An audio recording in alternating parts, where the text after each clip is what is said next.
Bonsoir à tous et bienvenue à cette troisième soirée de l'Université de la vie d'Alliance Vita. Nous arrivons à la moitié de notre cycle de formation et avant de poursuivre notre réflexion sur le sens de la vie, je voudrais vous revenir sur les 3 questions que nous vous avons proposées la semaine dernière et que vous nous avons envoyées par email. Alors si les résultats ne sont pas forcément représentatifs de chacun d'entre nous, ils sont néanmoins significatifs et je vous propose de les commenter ensemble. Première question sur le thème de notre dernière soirée, endurer. Qu'est-ce qui m'a aidé à traverser ou à surmonter une épreuve ? On va voir les résultats s'afficher. Dans ces résultats, on voit combien la vie intérieure tient une place importante, prépondérante même, suivie de l'amitié, de la famille, de l'amour, de l'écoute.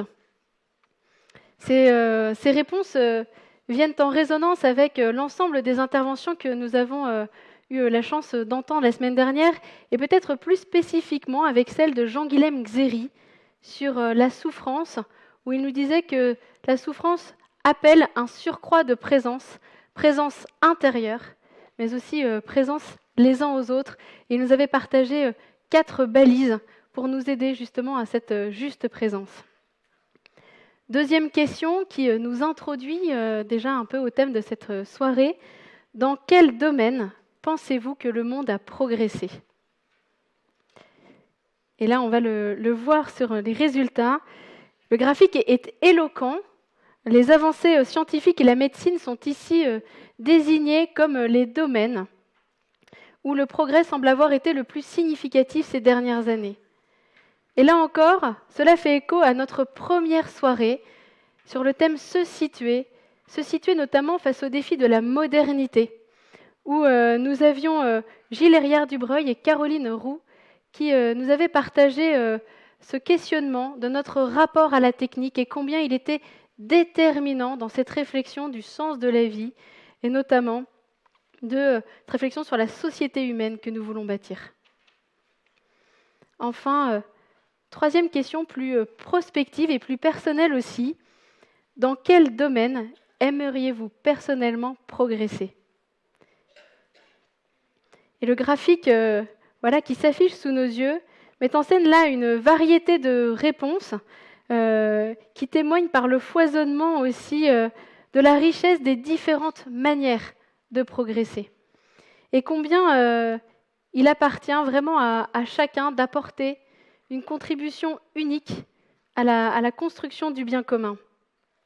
Au cœur de cet appel, si on peut réafficher quelques instants ce graphique, je voudrais souligner qu'il y a 3 mots, je ne sais pas si vous les avez vus, 3 mots, amour, écoute et vie intérieure. Ces 3 mots sont sont au cœur d'ailleurs de ce graphique. Ils sont un petit peu comme les 3 artères qui irriguent et oxygènent le cœur, moteur de l'action. Et autour, pour filer un peu la métaphore, on peut y voir d'autres vaisseaux qui sont les relations, la communication, la confiance, la bienveillance, également l'humilité, le don, la joie, et l'ensemble contribue aussi à la vitalité. Ces réponses que nous avons commentées ensemble nous introduisent au thème de ce soir, qui est progresser, et nous invitent à poursuivre cette réflexion personnelle et en même temps collective aussi, sur le sens que nous mettons derrière le mot progrès. Et pour ouvrir cette soirée, nous avons la chance d'accueillir dans quelques instants Jean-Noël Dumont. Jean-Noël Dumont est agrégé de philosophie, il est professeur. Il est également membre élu de l'Académie catholique de France. Il a fondé à Lyon le Collège supérieur de philosophie. C'est un centre de réflexion et de formation ouvert à tous, qui associe à la fois une maison d'étudiants et un lieu de rencontre avec des conférences. Il a également publié différents ouvrages. Ce soir, je vous en citerai 3. Exercice de liberté aux éditions Peuple Libre. Pour une alternative catholique aux éditions Le Cerf. Et un dernier, original Welbeck, La vie absente, aux éditions Manussus. Voilà, Jean-Noël Dumont est un enseignant dans l'âme. Il porte vraiment le souci de la transmission et il a déjà suscité de nombreuses vocations de professeurs de philosophie, mais aussi d'engagement au cœur de la cité. Et ce soir, c'est une vraie joie de l'avoir avec nous pour introduire cette soirée. Et il va nous parler du progrès personnel, progrès collectif et progressisme. Je vous demande d'accueillir Jean-Noël Dumont.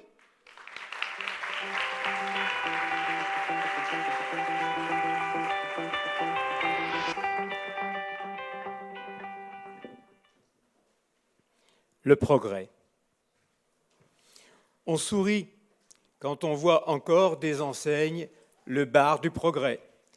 On sourit encore quand on lit le titre du grand quotidien lyonnais qui fleure bon la Troisième République et ses allégories boursouflées. Pour nous, il faut reconnaître que l'idée de progrès est démonétisée. Et c'est difficilement que l'on songerait à prendre le progrès pour enseigne. Actuellement, c'est plutôt le déclin qui semble faire recette et c'est la catastrophe que l'on prophétise. Quand on veut se faire entendre, c'est de déclin qu'il faut parler. On croit voir la violence et l'intolérance augmenter. On croit voir les ressources gaspillées, l'environnement asphyxié. Est-ce la fin d'une époque marquée par l'optimisme? Cette époque, elle est née au XVIIe siècle, appelée l'âge de la modernité.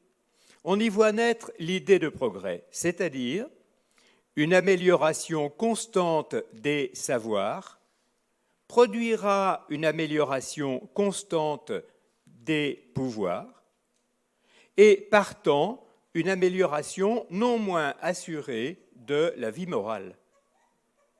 L'amélioration des mœurs découlera nécessairement de l'amélioration des savoirs et des pouvoirs. Une page célèbre de Descartes ouvre cette grande aventure. Lisons-la.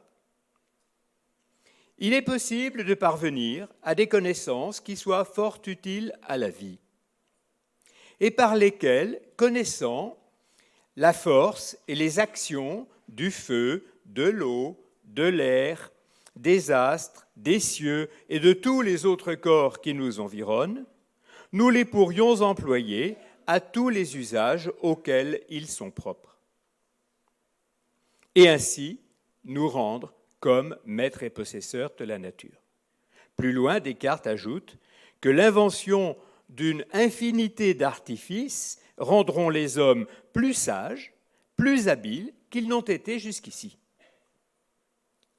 Ainsi, le monde est-il étudié dans la modernité comme une machine dont les rouages et les forces peuvent être mises à notre service.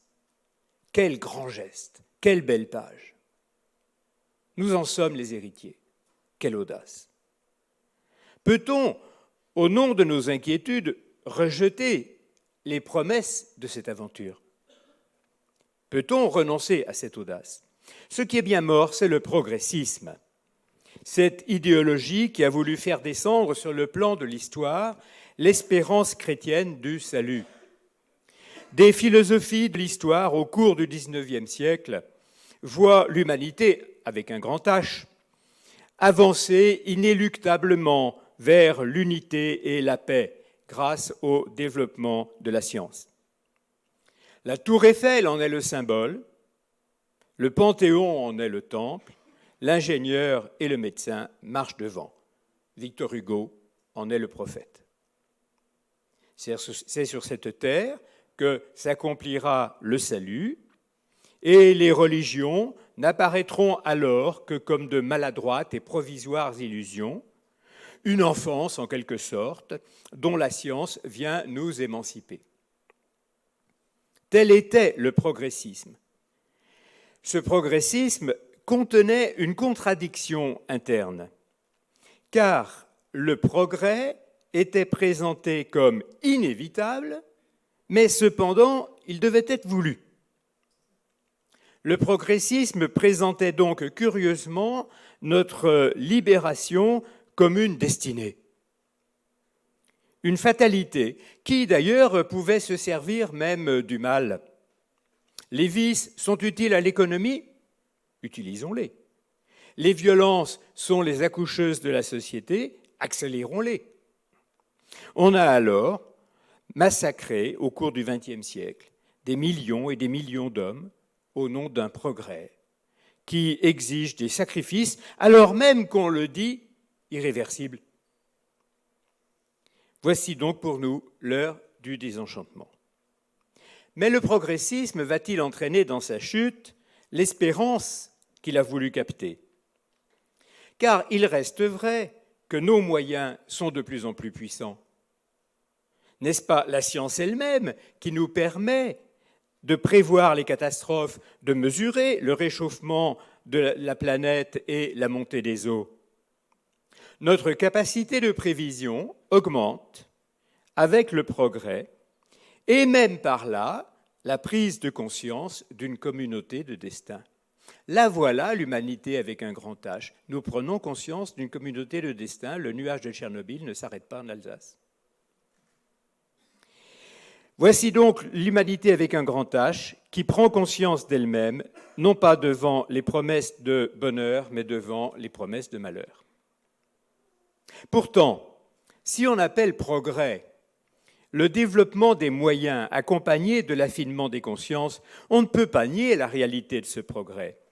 Bien que nos moyens d'extermination soient devenus gigantesques, notre monde est sans doute moins violent qu'il ne le fut. Nous sommes en meilleure santé et soucieux, même si c'est avec maladresse, de la famine et de la maladie qui sévissent dans des régions qui étaient complètement indifférentes à nos anciens. Même si les souffrances restent grandes, les mœurs s'adoucissent. Je peux dire que dans le village de mon enfance, on riait encore quand le voisin mettait une bonne correction à sa femme. Et même, on riait quand le père untel avait encore fait un enfant à sa fille, un peu débile. Il faut le dire, nos mœurs ont fait du chemin vers plus de justice et de sécurité. Le développement de la technique soulage des maux et enlève des chaînes. Mais alors, si le progrès du bien-être et des mœurs est réel, d'où vient notre mécontentement? N'est-ce qu'une bouderie d'enfants gâtés? Non. C'est que l'amélioration des prévisions augmente notre inquiétude. Le progrès, dit Kant, est une vague qui monte toujours plus haut. Elle nous permet ainsi de voir toujours plus loin. Et elle ne cessera donc pas d'accroître notre inquiétude. Il n'y a pas de progrès qui ne conduise à une crise plus grande. Quand l'humanité prend conscience, comme aujourd'hui, d'une communauté de destin, comment pourrait-on rester assoupi? Cela vaut aussi bien dans l'ordre de la vie personnelle comme dans l'ordre de la vie collective, car il nous arrive, vous le savez, de penser naïvement que lorsqu'on aura décroché tel diplôme ou telle reconnaissance, on sera enfin tranquille. C'est naïf, on pourra se reposer. Mais c'est le plus souvent l'inverse qui arrive. Responsabilité accrue, soucis imprévus, nous font parfois regretter les années d'ignorance. Devenir adulte, n'est-ce pas aller vers plus de complexité, moins de tranquillité, plus d'inquiétude? Alors, il faut dire que le progrès est effectif. Oui, il est bon d'aller plus vite, d'aller plus loin. Il est bon de vivre plus longtemps et en meilleure santé. Il est bon de s'ouvrir à des cultures différentes et complexes. Mais on ne va pas vers le bien sans éprouver plus douloureusement le mal. Le bien et le mal croissent simultanément, comme l'ivraie et le bon grain. Rassurez-vous, pourrait-on dire, cela va être de pire en pire. Tous nos progrès, dans l'ordre des savoirs, vont rendre plus aiguë l'exigence de prudence, l'exigence de justice, de tempérance et de courage. Le progrès fait passer dans l'ordre du voulu des réalités qui étaient auparavant subies. La naissance et la mort, questions sur lesquelles se penche sans cesse Alliance Vita. Le progrès nous a fait passer du subi au voulu. La naissance et la mort sont maintenant choses que nous pouvons vouloir. Non seulement que nous pouvons vouloir, mais que nous devons vouloir. Car nous aurons à décider, nous avons à décider. Ainsi, c'est du côté de la puissance que se posent les vraies questions morales. Quand on est du mauvais côté du fusil, on est tous pacifistes.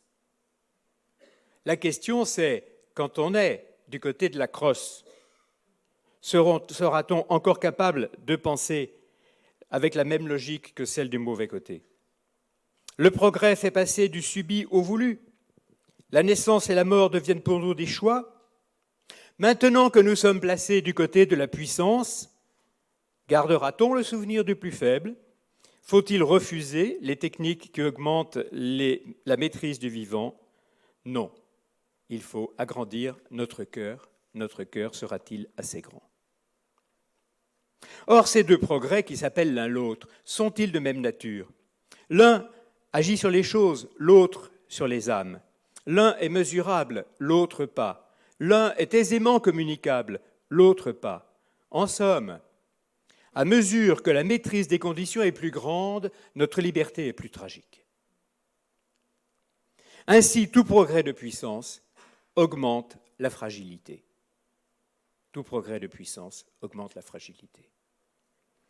Il devient moins étonnant que les chrétiens voient dans celui qu'ils appellent le Tout-Puissant l'être le plus souffrant.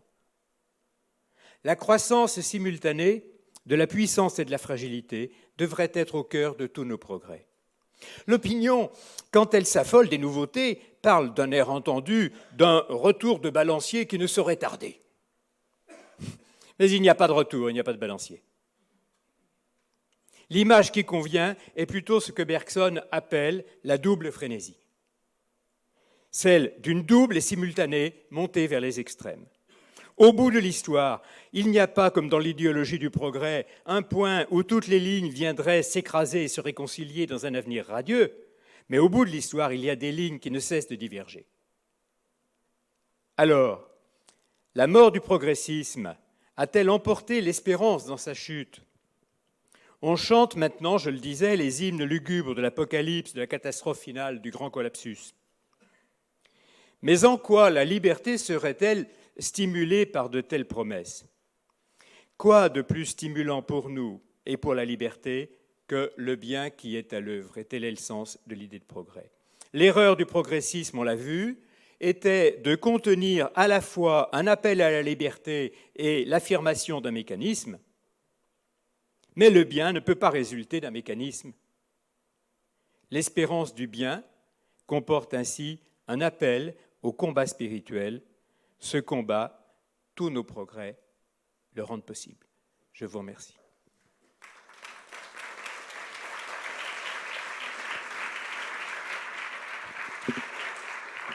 Merci beaucoup, Jean-Noël Dumont. Merci de nous partager cette réflexion ce soir. Vous évoquez un paradoxe du progrès, celui que tout progrès de puissance augmente notre fragilité. Et vous avez cette formule, le progrès nous appelle à agrandir notre cœur. C'est là un appel exigeant et un appel personnel et collectif qui nous oblige aussi. Vous l'évoquiez également à l'instant, quand il s'agit des sujets de vie et de mort, cette question du progrès devient existentielle. Elle nous fait passer du subi au voulu, et c'est là justement tout l'enjeu et l'importance des sujets en débat actuellement en matière de bioéthique. Quelle société humaine voulons-nous bâtir? Une question qui engage notre responsabilité à tous. En ce moment, les parlementaires français débattent de plusieurs propositions pour modifier la loi de bioéthique. On y évoque l'élargissement de la PMA, l'autoconservation des ovocytes, la manipulation de l'embryon, le renforcement aussi des dépistages anténataux, autant de propositions souvent étiquetées du mot progrès. Mais qu'en est-il réellement ? Et c'est là le sujet de notre deuxième intervention de ce soir avec Blanche Streb. Blanche Streb, pour rappel, est docteure en pharmacie. Elle est également directrice de la recherche et de la formation au sein d'Alliance Vita, et elle participe justement à tout ce travail de documentation et de réflexion sur les enjeux de bioéthique. Elle va nous parler ce soir du progrès sous le prisme des questionnements bioéthiques. Ces questionnements qui sont de tous les pays, il n'y a pas de frontières dans ce domaine, mais qui se posent en ce moment d'une façon particulière en France, avec justement cette révision de la loi de bioéthique. Bioéthique, essence du progrès, je vous demande d'accueillir Blanche Streb.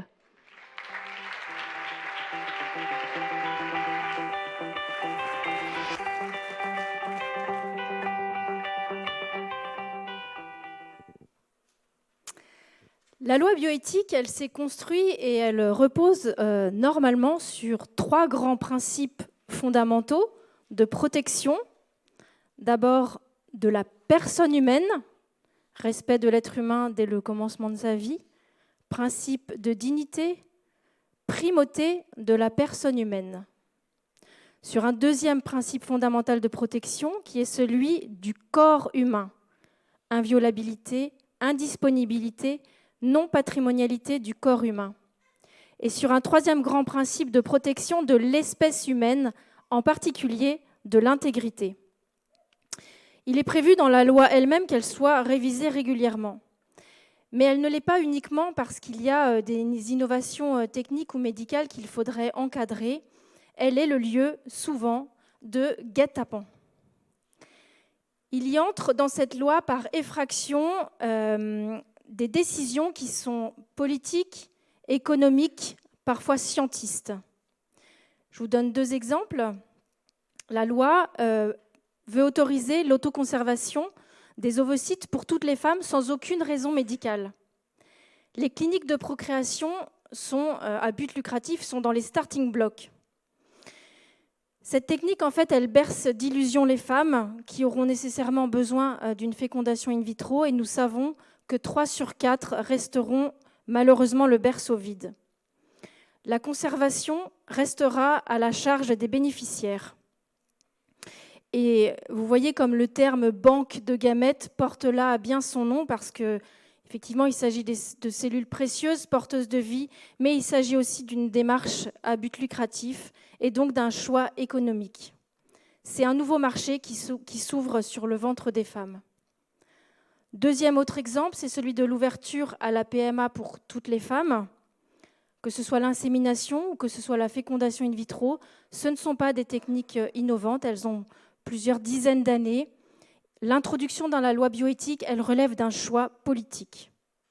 Alors bien sûr, on ne peut pas dire que les orientations, elles ne devraient pas tenir compte des aspects politiques ou des aspects économiques. Il faut assumer la complexité des questions bioéthiques, mais ces 2 points, en tout cas, ne devraient pas être le moteur premier ni l'agenda caché.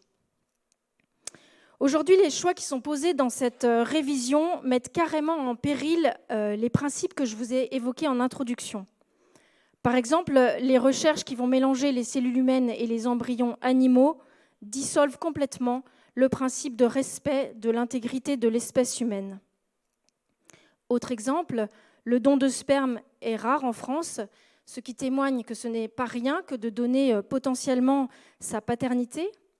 L'ouverture de la procréation à toutes les femmes va augmenter ce besoin en sperme et cela va nous emmener inévitablement vers soit la rémunération des donneurs, soit l'achat de sperme à l'étranger, si bien que là, nous venons gravement fragiliser le principe de non-marchandisation du corps humain. Ces révisions, elles sont sous la coupe de diverses officines qui sont chargées de faire avancer cette loi, mais aussi de faire avancer l'opinion, d'acclimater l'opinion à certaines transgressions. On nous explique désormais que la loi est là pour accompagner l'évolution de la société et de la science. Jean-François Delfraissy, le président du comité d'éthique, nous dit qu'entre les innovations de la science et celles de la société, il n'y a pas de bien, il n'y a pas de mal, il y a un équilibre à trouver qui doit s'inscrire dans la notion de progrès. Mais alors de quel progrès parlons-nous ? Le progrès, ce n'est pas que le nouveau, ce n'est pas que l'accroissement de la puissance technologique ou l'accumulation de richesses. Ce n'est pas non plus une accumulation de droits individuels qui tentent de cohabiter maladroitement les uns avec les autres. Nous devons, je crois, et c'est une responsabilité collective, redéfinir le sens du progrès. Mais le sens avec ce double sens, à la fois sa signification et sa direction. Où voulons-nous aller ? Quel monde voulons-nous pour demain ? C'est cette ambition-là que nous avons eue particulièrement au cours de notre dernière campagne. La société progressera en respectant, si elle respecte la paternité, la maternité, la différence et la vie. Est-ce qu'il y a qui que ce soit qui soit contre le progrès ? Bien sûr que non. Les découvertes scientifiques, quand elles sont utilisées à bon escient, elles constituent au contraire une occasion de croissance pour tout le monde. Progresser, c'est notre vocation personnelle, mais aussi une vocation collective. Le progrès est vraiment une bonne chose, et d'ailleurs, personne n'est propriétaire du progrès. Le problème, il n'est pas là.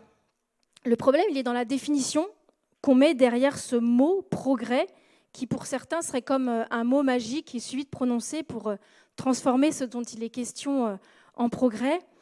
Et le problème est que l'immense progrès technologique, il ne s'accompagne pas suffisamment du progrès de l'être humain en responsabilité, en valeur et en conscience.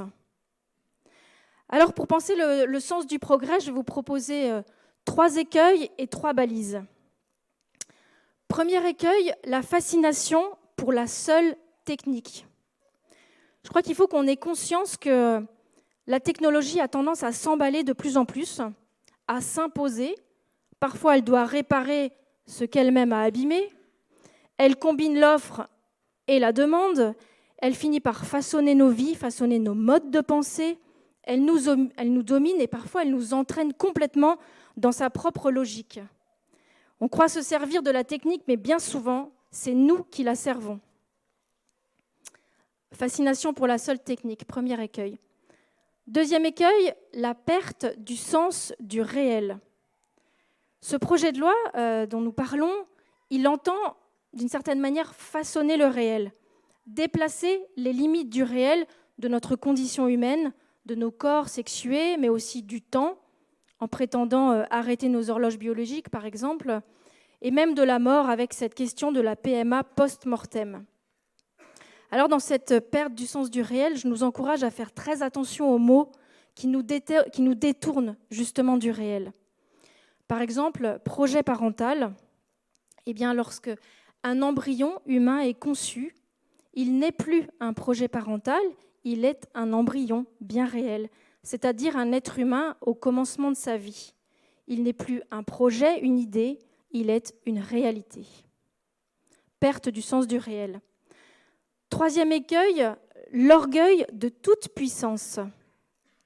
Que ce soit par les technologies ou aussi par les artifices juridiques, l'homme s'octroie une toute-puissance qui parfois devient totalement abyssale. Quand par exemple il fait naître des bébés génétiquement modifiés, comme c'est arrivé en Chine avec CRISPR-Cas9, ou comme ça arrive par FIV à 3 parents en Grèce ou en Ukraine. Toute puissance aussi dans ce projet de loi, lorsque on accorde à la volonté humaine une si grande puissance, quand on fantasme par exemple cette question du parent d'intention, ou alors dans cette PMA pour toutes, qui vient inventer des actes de naissance où 2 femmes sont considérées à même titre comme mère de l'enfant, celle qui n'est mère que par volonté finalement, au même titre, tout autant mère que celle qui a porté et qui a mis au monde l'enfant. Orgueil de toute puissance. Après ces 3 écueils, il y en aurait d'autres évidemment, je vous propose 3 balises pour penser ce sens du progrès. Quand on me présente quelque chose comme un progrès, je me demande avant tout s'il nous rend plus humains ou moins humains, disait Orwell. Qu'est-ce qui nous rend plus ou moins humains ? C'est une question, je crois, centrale dans cette réflexion sur la bioéthique et le sens du progrès. On devient humain uniquement en partant de ce qui fait d'abord et avant tout de nous des humains. Et je crois qu'on ne peut plus faire comme s'il n'y avait rien d'immuable, aucune vérité sur l'homme qu'il nous faut approfondir ensemble. Alors, première balise, progresser en responsabilité. Nous sommes des êtres responsables et je crois que ce serait un piège de mépriser la capacité humaine de poser des choix éclairés à choisir un juste usage des techniques en particulier. Au fond, si l'homme progressait en même temps que le progrès, il pourrait garder la main pour faire grandir la justice et le bien. Deuxième balise, cultiver l'émerveillement sur l'être humain et la vie. Alors, il ne s'agit pas d'idéaliser la condition humaine, elle n'est pas idéale, évidemment, elle est limitée, elle est mortelle, mais je crois qu'une des clés majeures de notre temps, c'est de garder notre capacité d'émerveillement sur l'extraordinaire de l'être humain, de l'homme, de la femme et aussi du corps. Vous savez, le transhumanisme qui prétend augmenter l'homme, au fond, il commence surtout par... il a surtout de cesse de réduire l'homme, de le réduire à des algorithmes, à des réactions biochimiques ou à son code génétique. C'est comme si on réduisait un poème juste à la composition du papier sur lequel on a couché les mots. Je crois qu'il nous faut cultiver une perspective plus large et plus profonde qui prenne vraiment en considération toutes les dimensions de la vie humaine. Et puis, troisième balise, cultiver la fraternité. La bioéthique, elle se construit beaucoup trop sur une vision individualiste de la liberté, sur une vision faussée de l'égalité, mais nous sommes des êtres de relation, ce qui nous invite vraiment à penser la bioéthique sans omettre la fraternité, qui s'oppose à l'individualisme, qui rappelle les liens qui unissent les soignants aux patients, par exemple, les enfants aux parents et plus globalement tous les êtres humains entre eux. Et la fraternité, elle se construit que si on considère la dignité inhérente à chaque personne, quelles que soient ses fragilités, et en considérant bien que chacun a sa place. Comme exemple, pour illustrer un peu ces balises et ces écueils, je voudrais vous proposer de réfléchir à la question de la génétique. La génétique qui est une science vraiment extraordinaire, qui ouvre des perspectives de connaissances nouvelles sur le développement, sur certaines pathologies, mais aussi sur des thérapies et même sur la prévention. Les progrès en génétique, c'est vraiment une bonne nouvelle. Mais il peut y avoir des régressions, et il y en a des régressions inhérentes à ces progrès si on pose des mauvais choix. Par exemple, si on résume l'être humain à son code-barre génétique, si on trie de plus en plus les embryons ou si on crée de nouvelles discriminations en fonction des informations génétiques. Vous voyez, par exemple, on progresse sur le lien entre quotient intellectuel et génétique. C'est vraiment une bonne nouvelle si ça nous permet de mieux prendre en charge des enfants ou même de mieux concevoir des apprentissages. Mais par contre, si on retourne cette connaissance pour bidouiller l'être humain à son commencement ou pour trier les embryons en fonction de leurs gènes, on passe complètement à côté du mystère de l'être humain. Parce que ce n'est pas parce qu'on va créer un gène de la bosse des maths qu'on va aimer les maths. Ce n'est pas parce qu'on va introduire un gène de l'oreille absolue qu'on va aimer la musique. L'être humain est beaucoup plus mystérieux et beaucoup plus complexe que tout cela. Je voudrais terminer sur une toute petite réflexion, c'est celle que, derrière ces faux progrès, ces mauvaises décisions qui seront peut-être prises en matière de bioéthique, il y a et il y aura des conséquences humaines et humanitaires. On crée de la valeur marchande sur ce qui jamais ne devrait avoir aucun prix, la vie humaine. On instrumentalise la vie. On met en place des techniques qui prétendent rien de moins que décider, par exemple, quelle vie vaudrait ou ne vaudrait pas la peine d'être vécue. Et tout cela, nous devons évidemment nous en préoccuper. Mais l'humanité n'a pas que à perdre du côté de ses conséquences et de ses faux progrès. Elle a aussi beaucoup à perdre du côté de ces vraies régressions humaines qui se jouent du côté de ceux qui auront accompli, consenti ou juste laissé faire. Parce qu'à mesure qu'on court derrière l'illusion de perfectionner l'espèce humaine, de perfectionner autrui, il est bien possible que ce soit nous-mêmes et notre société que nous rendions moins meilleurs. Mais que vous servirait de fabriquer la vie même si vous avez perdu le sens de la vie, nous soufflait déjà Bernanos. Alors œuvrons et exigeons de nos lois qu'elles promeuvent non pas un progressisme qui asservit l'homme, mais un progrès au service de l'homme, un progrès pas seulement technique, mais un progrès vraiment humain. Je vous propose une définition, du coup, quand même, du progrès, du sens du progrès. Ce progrès, je crois, il doit être choisi, partagé, raisonné, juste, visant à améliorer la qualité de vie de l'homme, sans altérer son environnement et même désormais sa nature même, sans laisser personne sur le bord du chemin, ni instrumentaliser une catégorie d'êtres humains, et rechercher de manière indissociable le bien de l'homme et de l'humanité tout entière. Et enfin, je voudrais terminer sur une bonne nouvelle. La bonne nouvelle, c'est que on peut être tenté quand même parfois par la déprime quand on voit qu'aujourd'hui, on est obligé de défendre ce qui peut être des évidences. Eh bien, cette bonne nouvelle, c'est que la vérité vit et que le réel, en fait, il résiste. Il se défend tout seul et il revient toujours un jour ou l'autre. Et il est souvent accompagné de son vieux copain, le bon sens. Je vous remercie.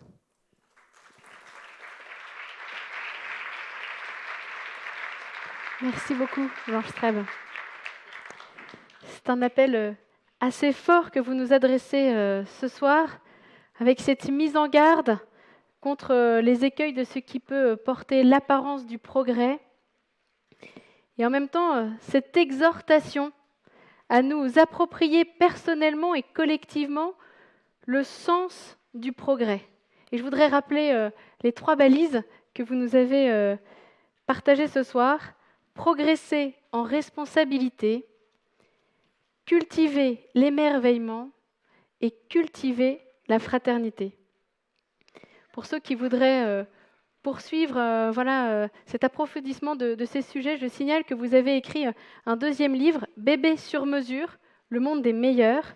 C'est un essai publié aux éditions Artege, où vous faites justement le point sur toutes ces avancées de la science, des plus prometteurs aux plus menaçants, si je puis dire. Et vous formulez également cet appel à un sursaut éthique. Voilà, Bébé sur mesure, le monde des meilleurs aux éditions Artege. Sans transition, maintenant, le temps du décodeur. Et ce soir, notre décodeur s'intéressera au sujet de la maternité. Un sujet de société où l'on observe à la fois des lignes de tension fortes entre la protection des femmes et l'accueil de la vie, mais également où des ressources incroyables sont déployées pour accompagner la maternité dans des situations difficiles. C'est Valérie Boulanger, responsable du service d'écoute SOS Bébé, service également d'information, qui va nous présenter ce décryptage. Je le rappelle, pour ceux qui ne l'auraient pas en tête, après une expérience professionnelle de consultante et de sociologue, Valérie Boulanger anime depuis plus de 10 ans ce service d'écoute SOS Bébé. Et elle assure également toute la coordination et la formation des écoutants. Elle va nous parler ce soir de la dynamique des réseaux dans l'action auprès des personnes en difficulté qui s'adressent à nous, de cette mise en commun des expertises et des compétences dans des domaines d'action différents pour éclairer des décisions, soutenir les personnes, mais aussi élargir le champ des possibles pour venir en aide aux personnes en difficulté. Et pour introduire et illustrer ce sujet, je vous propose de regarder ensemble un extrait d'un reportage dans un service d'accompagnement à la parentalité pour les personnes porteuses de handicap moteur et sensoriel. Guider, ça veut dire soutenir, hein, ça ne veut pas dire faire à la place. Vous penserez bien à voir la rotation chez nous. Le travail dans ce service, c'est de compenser le handicap afin que le parent soit autonome auprès de l'enfant et reste dans son rôle de parent. Soleil, on va adapter des jeux, des livres, tout ce qui n'existe pas dans le commerce actuellement. Je mettrais bien piscine, comme tous les samedis, à la piscine. Voilà, piscine. Alors aujourd'hui, on a adapté ensemble un calendrier qu'on est allé acheter ensemble, Malika et moi. C'est pour avoir le plus possible d'échanges avec notre enfant. C'est ainsi qu'il grandit. Et là, on revoit encore le cordon ombilical. On n'aide pas les personnes à devenir parents, elles sont de fait parents. Nous, on va simplement amener des apports auxquels elles n'avaient pas du tout pensé. De guidance autour de la puériculture adaptée. Ils ne vous voient pas, donc le plan incliné pour qu'il y ait une interaction. C'est très bien ce que vous faites. Très très bien. Ce qui fonde la création de ce service, c'est pas l'accueil de handicapés, c'est l'accueil de parents ou des personnes qui souhaitent devenir parents. C'est pas une identité leur handicap ici. Et le handicap, c'est pas une identité.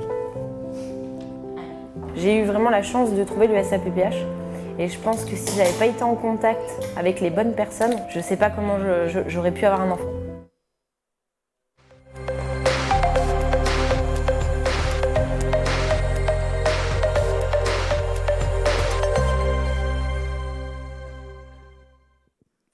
Bonsoir.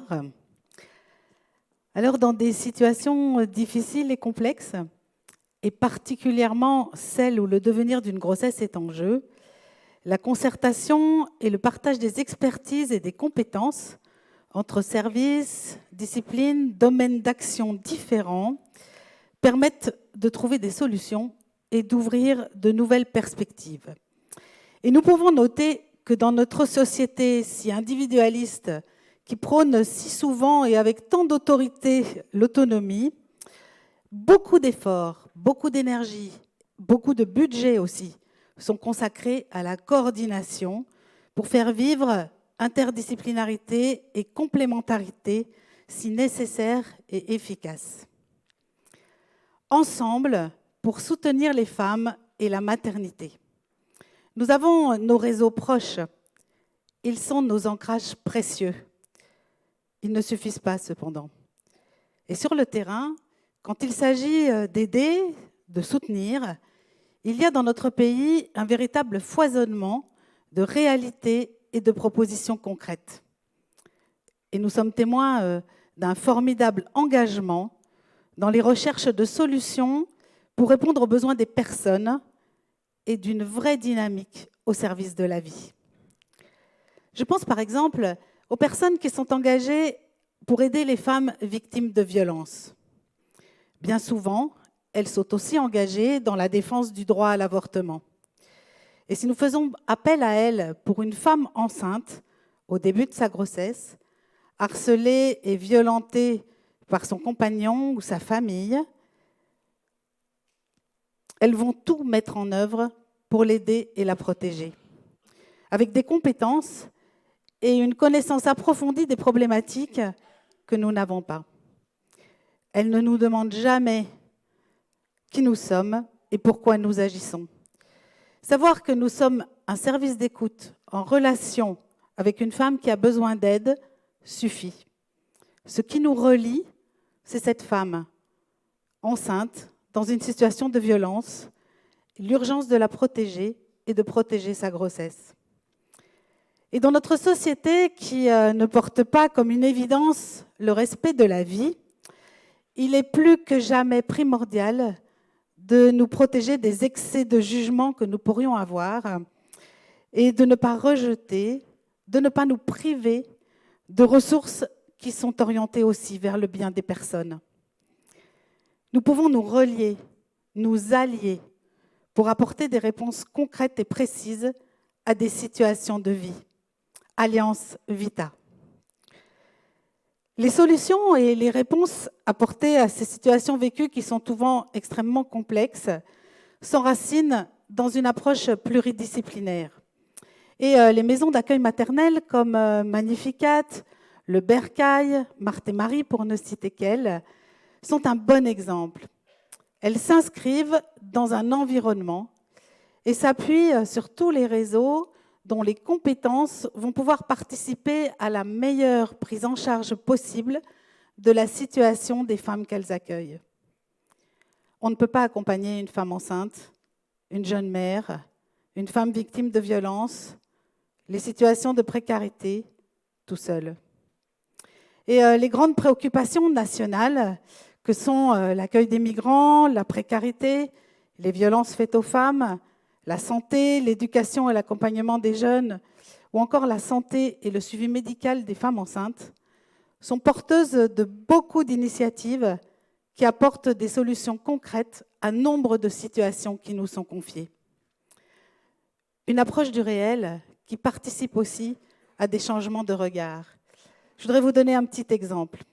Une étude qui a été présentée lors d'une journée de recherche autour de la grossesse et de la précarité et qui concernait la prise en charge et le suivi des femmes enceintes en grande précarité, souvent migrantes, a fait émerger la notion de grossesse inattendue.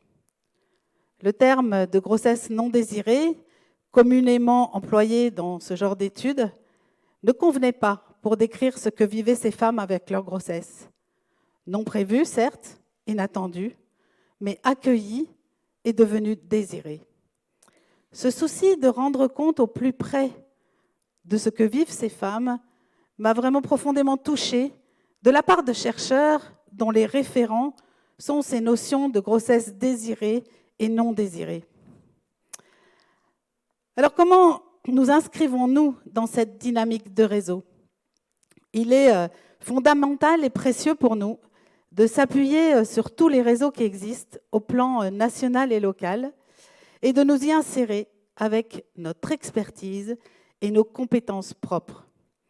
Apporter nos solidités, comme le disait Jean-Guillaume Xéry la semaine dernière. Nous sommes présents dans l'écoute, dans des moments de grande solitude et de grande fragilité. Nous offrons un espace dans lequel tout peut être dit, écouté, entendu, sans que cela prête à conséquence et sans implication immédiate pour l'avenir. Notre apport est important, unique à ce moment-là. Ce qui émerge dans l'écoute peut avoir besoin d'autres réponses, d'autres soutiens, d'autres compétences. Et notre deuxième solidité, c'est précisément notre connaissance du terrain, des aides, des organismes et des associations sur lesquelles s'appuyer. Et c'est tout notre travail, de bien connaître toutes ces ressources qui existent pour permettre aux personnes qui s'adressent à nous d'y avoir accès. Et il nous appartient de les partager, de les rassembler, pour les relier entre elles, et aussi aux personnes pour lesquelles elles pourront être réponses et solutions à leurs questions et à leur situation. Ces informations sont souvent éparses et il est utile de pouvoir les rassembler sur des plateformes comme dans tant d'autres domaines aujourd'hui. Et c'est le rôle de nos sites internet, SOS Bébé et Je suis enceinte, le guide, qui nous mettent aussi en lien avec d'autres acteurs. Une petite anecdote. La responsable d'une antenne du Secours populaire a contacté notre service pour trouver une solution d'hébergement pour une jeune femme enceinte de 7 mois à la rue. Il faisait très, très froid et aucun des organismes contactés n'avait de place. Alors je lui ai conseillé de demander aux petites sœurs de Mère Teresa. Mais son cri du cœur immédiat, « Mais c'est catho ça !» Et le mien, tout aussi immédiat, « C'est peut-être catho, mais il vaut peut-être mieux être chez les cathos à l'abri que dehors, dans la rue, dans le froid. » Un petit silence et elle m'a dit « Vous avez raison ». Et depuis, nous sommes régulièrement en lien pour un conseil ou un partage d'expérience.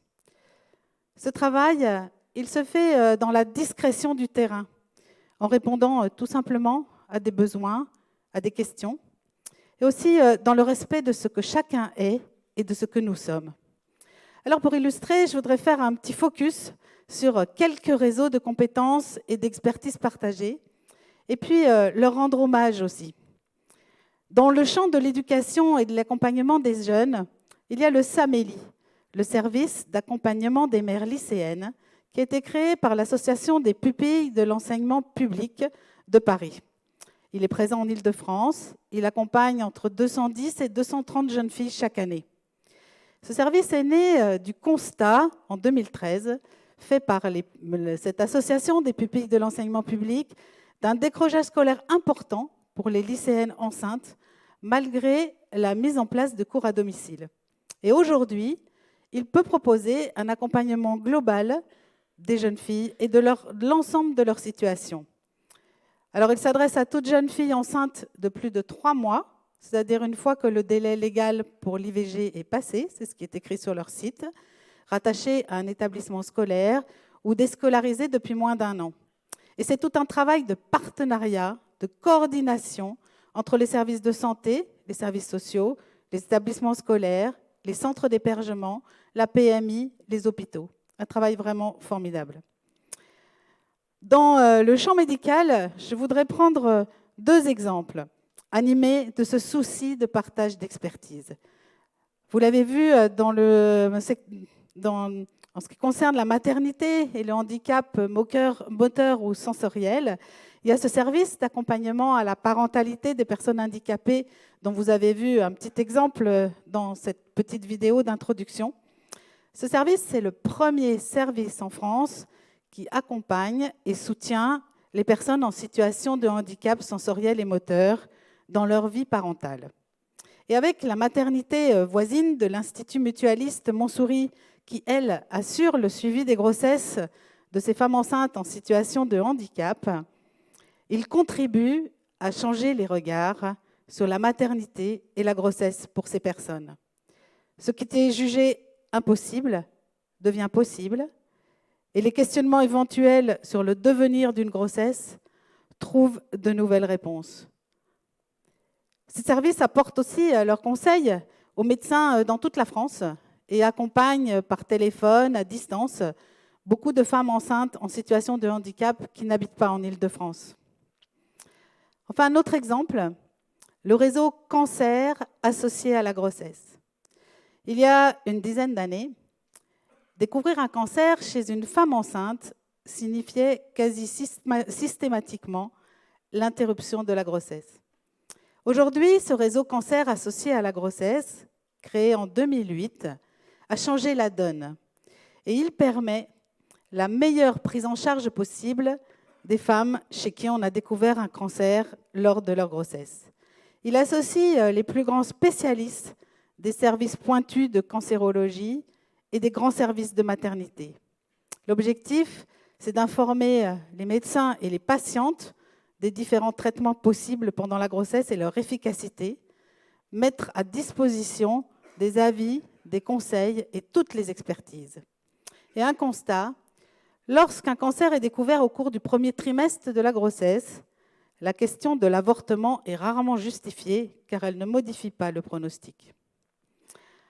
Alors en conclusion, dans un monde qui est dur à la vie, il est bon de voir au fond des personnes ce désir profond d'alléger les souffrances, d'aider, de soutenir, de faire progresser le champ des possibles, qui appartient réellement, je crois, à l'ADN de notre société. Et la culture de vie passe, se diffuse par ces carrefours qui sont créés par ces mises en réseau, qui permettent de trouver d'autres voies que les impasses de la fatalité et de la peur. Et nous pouvons en être les relais et les facilitateurs. Je vous remercie.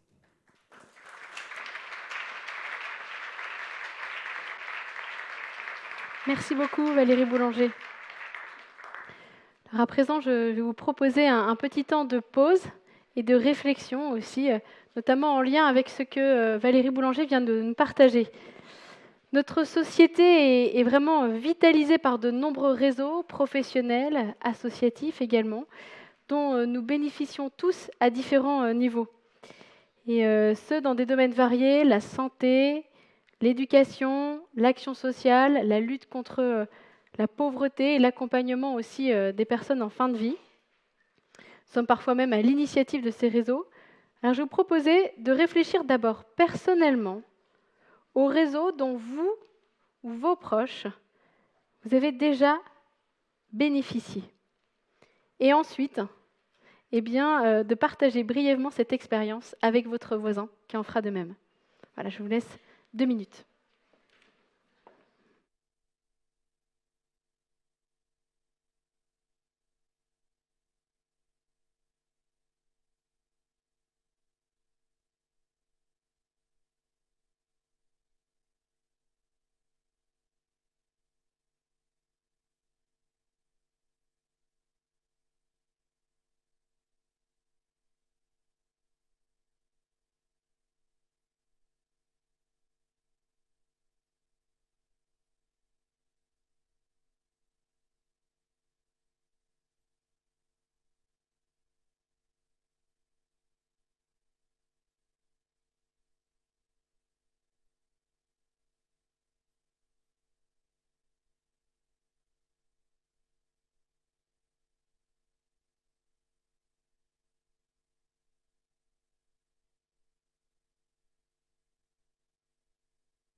Le temps du partage se termine.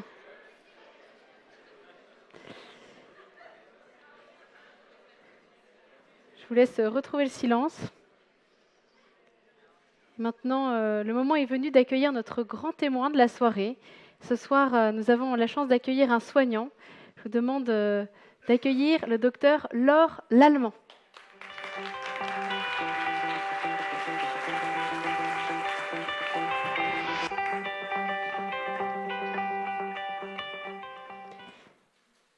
D'abord, médecin généraliste, le docteur Laure Lallemand a également travaillé pendant 4 ans dans une équipe de soins palliatifs. Après une pause professionnelle, elle a également entrepris des études en logothérapie ainsi qu'une formation en aprotechnologie. Elle est diplômée en gynécologie obstétrique et exerce aujourd'hui en cabinet libéral. Ce soir, en lien avec le thème de notre soirée, Progresser, elle va nous partager son expérience dans l'accompagnement global des personnes. Bonsoir, docteur Lallemand. Bonsoir. Vous avez un parcours professionnel riche avec une expérience de la pratique médicale qui s'intéressait un petit peu à toutes les étapes de la vie, si je puis dire. Médecine générale, soins palliatifs, aujourd'hui obstétrique aussi, gynécologie. J'imagine que la question du sens de la vie est venue interroger votre pratique médicale. Racontez-nous comment. Alors, je pense que comme tous les soignants, au cours de mes études déjà, quand on a 20 ans et puis qu'on rencontre des personnes gravement malades, qu'on côtoie des personnes qui vont mourir, on est interrogé, oui, dans le sens de la vie. On voit aussi des récits de vie et on se dit, voilà, quelle va être ma vie aussi à moi. Et on voit toutes ces difficultés que les gens traversent. Et quand on a 20 ans, oui, ça interroge. Et puis,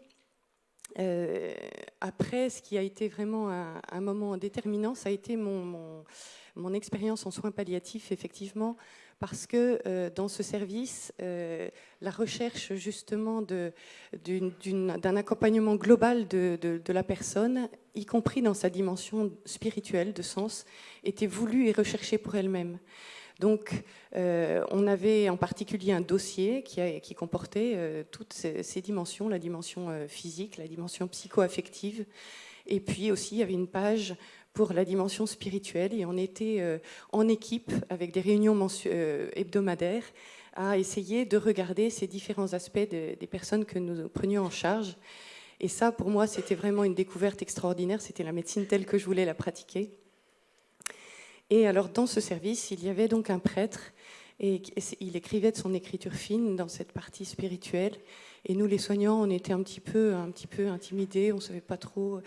Et il nous introduisait un peu à cette dimension. Il nous aidait à regarder les choses, et c'était parfois des choses toutes simples, du style un malade qui regarde par la fenêtre et qui voit tomber une feuille de l'arbre, et il écrivait, le malade m'a parlé de cette feuille qui tombait de l'arbre et qui tombait sur l'humus, et l'humus qui était le cycle de la vie pour l'arbre. Et à partir de là, lui, il arrivait à parler avec la personne, et il nous aidait comme ça à percevoir les choses. Et puis un jour, il est parti du service, et la page spirituelle est restée un petit peu blanche, on avait du mal à y écrire, et ça m'a interrogée, je me suis mise à chercher, parce que je trouvais important de pouvoir aider les personnes dans cette évolution qui est nécessaire quand on est confronté à une grande souffrance, et à la mort en particulier, mais finalement dans toutes ces souffrances qu'on traverse dans la vie, voilà, il y a cette dimension du sens qui est vraiment interrogée, et donc j'ai découvert la logothérapie.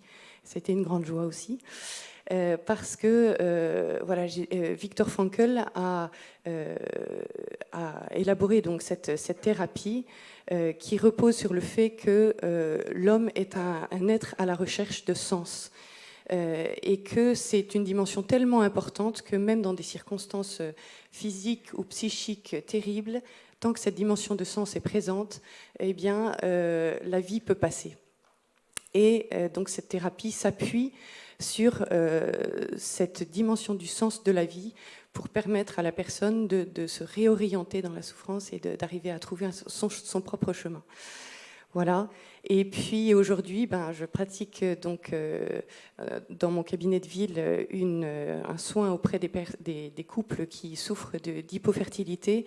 Et là, effectivement, on est à nouveau confronté à cette question du sens, parce que pour un couple, ne pas pouvoir avoir d'enfant ou attendre longtemps la venue d'un enfant, eh bien, ça remet vraiment profondément en question l'un, l'autre, le couple, et le sens de leur propre vie.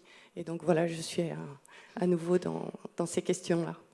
Alors justement, cet accompagnement des couples s'appelle la naprotechnologie. Ouais. Est-ce que vous pouvez nous dire un petit peu en quoi consiste justement cet accompagnement ?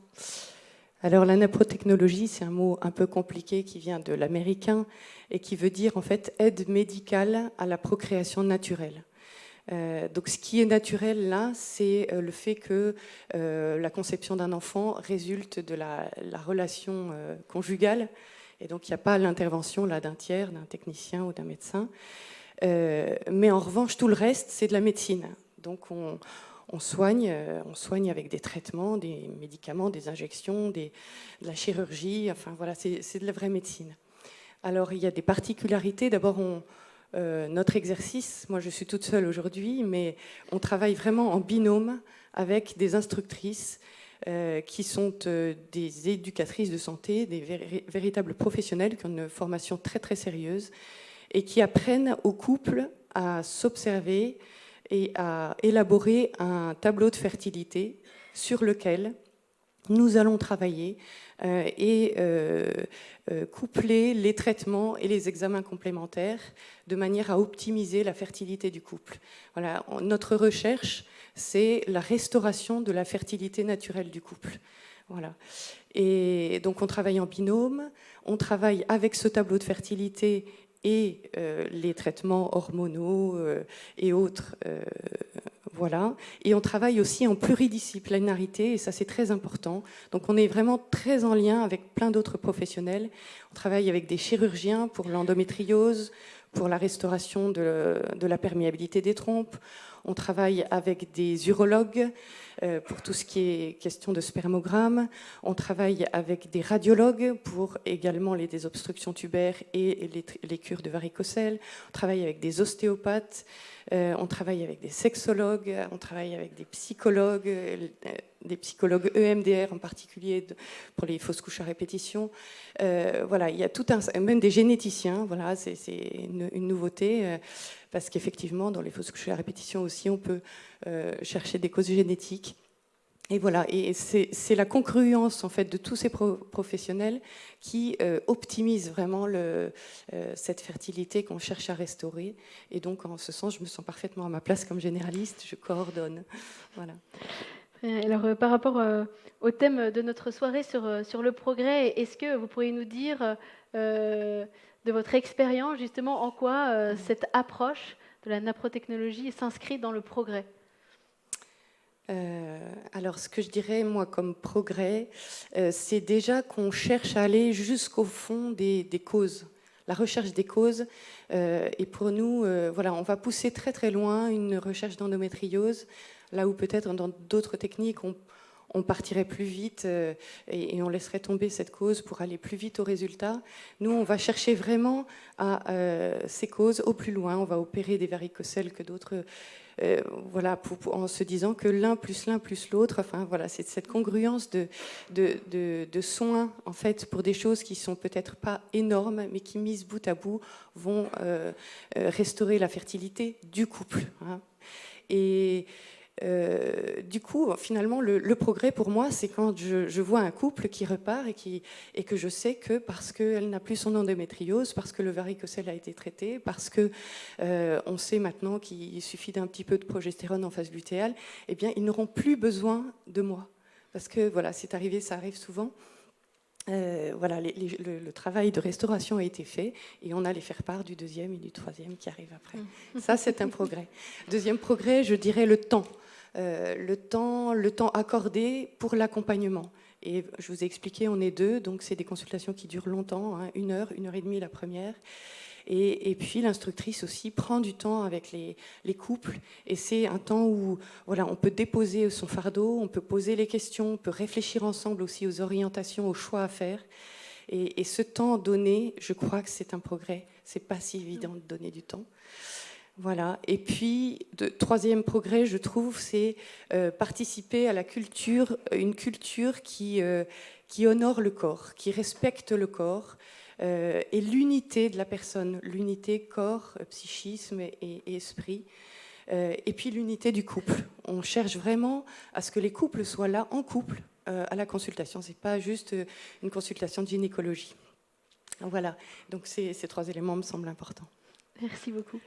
Lorsque nous nous sommes rencontrés avant pour préparer cette soirée, nous avons évoqué plus largement le thème de notre université de la vie, le sens de la vie. Vous avez fait référence à Viktor Frankl et vous m'avez précisé, on ne donne pas de sens à la vie, mais il nous faut opérer une révolution copernicienne. Est-ce que vous pourriez nous expliquer un peu en quoi elle consiste, cette révolution copernicienne ? Oui.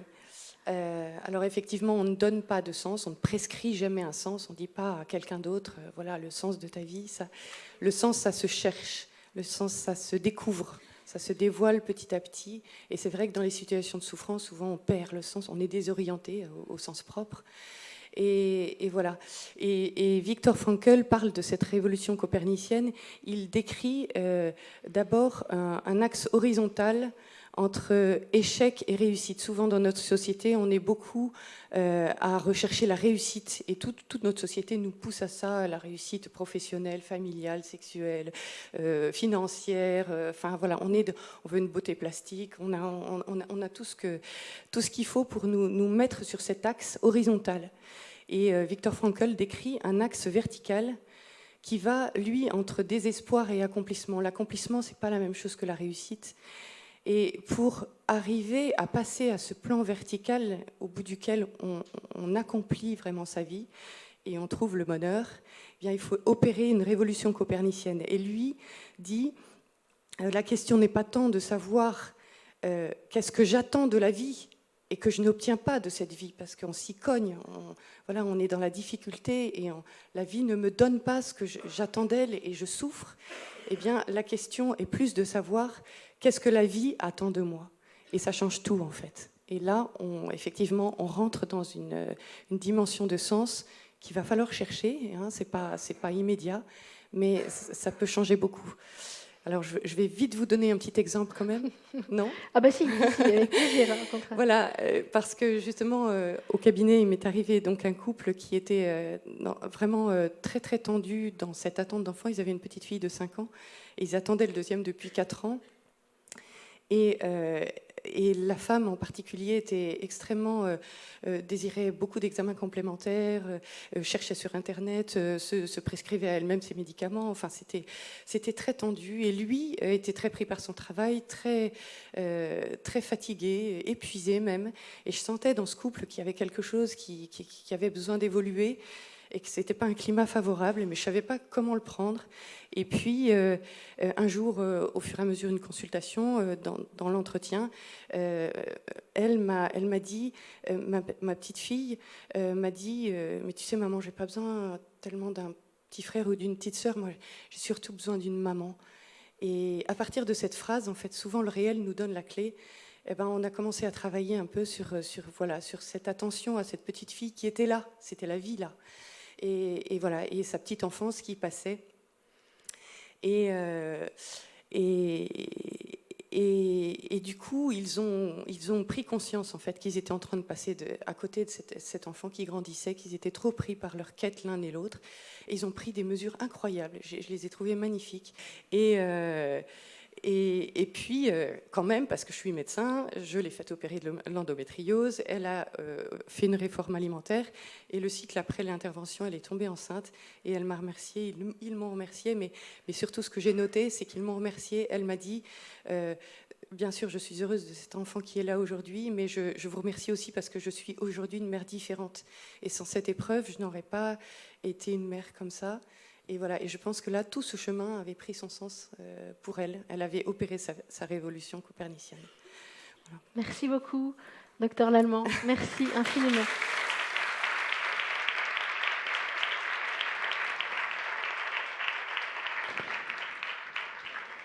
Notre soirée touche bientôt à sa fin et comme chaque semaine, nous avons demandé à l'un de nos intervenants de nous partager des clés pour éclairer notre sujet.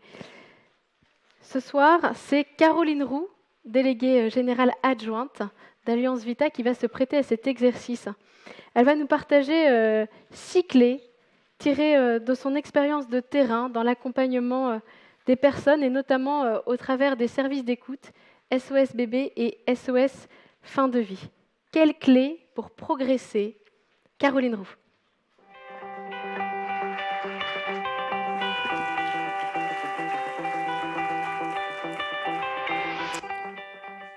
Bonsoir à tous. La question du progrès est le centre de nos préoccupations à Vita. Pourquoi? Parce que nous avons constaté depuis près de 25 ans un écart grandissant entre ce que la société nomme progrès en matière bioéthique et la réalité qui est vécue par les personnes. C'est donc à partir de cette expérience de terrain que je vous livre ces 6 clés pour éclairer nos manières de progresser. Premièrement, première clé, accueillir la fragilité humaine comme le terreau du progrès et du développement. On le constate, le petit homme n'est pas autonome, il fait l'expérience même de la fragilité et puis de la dépendance totale. Il a besoin de beaucoup de protection, d'attention dès son état embryonnaire et puis pendant longtemps ensuite pour se construire à toutes les étapes de sa vie. Et puis plus particulièrement quand ses forces déclinent ou qu'il est confronté au handicap ou à des accidents de la vie. Contrairement à l'animal qui est déterminé, l'homme va progressivement acquérir la capacité d'orienter sa vie selon ses talents et de manière tout à fait créative. Et c'est donc dans cet espace que se situe sa liberté. Il ne peut pas le faire seul, et on l'a dit, hein, les hommes et les humains sont interdépendants. La culture comme l'amour s'est transmise d'abord par ses parents, et puis c'est ce qui va le permettre de se mettre en relation avec les autres. Autant dire que le développement ouvert à la solidarité, spécialement avec les plus fragiles, n'est pas une option, c'est vraiment un principe de vie et d'humanité. En illustration, je prendrai les progrès conjugués de la technique, de la médecine et de l'hygiène qui aboutissent au fait qu'en un siècle, hommes et femmes ont gagné 25 ans de vie supplémentaires dans les pays occidentaux. Alors c'est un fait positif, mais aussi avec des conséquences qui n'ont pas toujours été anticipées, notamment la croissance de la solitude des personnes âgées qui explose après 75 ans, et puis aussi l'effritement des liens intergénérationnels. En effet, quel est le sens de vivre plus longtemps sans temps de relation?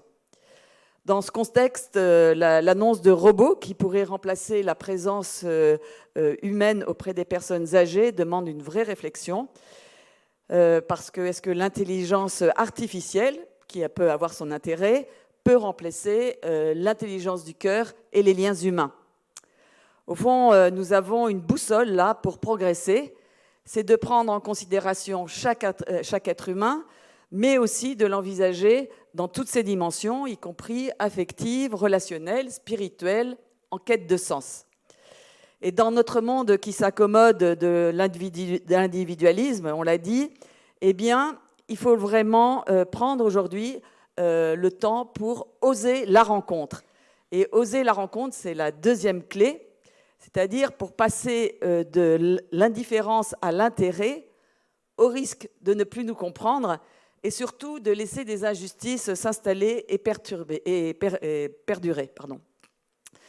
Alors, quand je parle de cette rencontre, ce n'est pas une rencontre superficielle, hein, mais c'est vraiment cultiver chez nous une présence à l'autre, quel qu'il soit.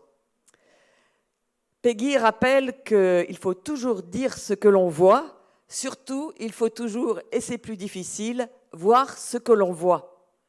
Et en matière bioéthique, cela nous engage à faire la différence entre des situations réelles de détresse, et dont la réponse relève de la solidarité, et les situations relevant de pratiques, de mentalités qui se sont progressivement forgées et qui peuvent être remises en question. Vous vous rappelez la semaine dernière le cas de cette dame qui demandait l'euthanasie, et c'est extrêmement éloquent. Elle a saisi son ultime dénuement au travers de la bienveillance de son interlocuteur, qu'il pouvait en être autrement et qu'elle pouvait s'ouvrir à autre chose, continuer à aimer pour se réconcilier avec ses filles. Donc on voit là une belle progression. On le voit, la vraie rencontre permet de débusquer les idées toutes faites, les idéologies, et puis aussi la fatalité pour progresser en humanité. Cette présence active nous enracine en fait dans la réalité, et c'est la troisième clé, toujours revenir au réel, toujours revenir à la réalité. C'est l'expérience que nous faisons à Alliance Vita en écoutant quotidiennement des femmes, des hommes confrontés à des épreuves de la vie, autour de la maternité, autour de l'infertilité, du handicap, de la dépendance et de la fin de vie. Au fond, apporter une présence, une attention pour permettre aux personnes d'exprimer la réalité de ce qu'elles vivent, aussi de voir leurs réels besoins pour laisser émerger leur propre chemin de vie sans s'enfermer dans la fatalité. Se confronter à la réalité, c'est aussi ce qui peut dévoiler la portée d'actes qui s'éloignent de la dignité humaine pour justement susciter un progrès véritable. Alors on peut s'interroger, est-ce qu'on est dans le progrès quand notre société accepte de supprimer des êtres humains, qui soient en leur tout début ou en état de dépendance, ou peut-être dans d'autres pays en état de fin de vie. Pourtant, les capacités de la médecine n'ont jamais été aussi perfectionnées et le corps médical capable de prouesses pour soulager, accompagner, soigner. Et puis aussi la société mobilisée, et on l'a vu à travers ce que disait Valérie Boulanger, pour accompagner les personnes en situation de fragilité. Et ça va évidemment dans le bon sens. Mais au fond, cela nous ramène au paradoxe souligné lors de la première soirée, car les deux attitudes coexistent, mais aujourd'hui elles sont en tension, parce que comment peut-on imaginer que des choix présentés comme individuels n'affectent pas la société tout entière sur la valeur et le sens de la vie? À ce propos, on a vu ces dernières années une montée, une réprobation mondiale pour condamner l'avortement sélectif selon le sexe en Chine et en Inde. 80 millions de femmes seraient manquantes dans ces pays en lien avec des conditionnements culturels. Et oui, le réel bouscule la conscience. On peut se poser la question chez nous en Occident, est-ce que nous sommes aujourd'hui scandalisés, notamment en France, en constatant que 96% des fœtus diagnostiqués trisomiques sont avortés.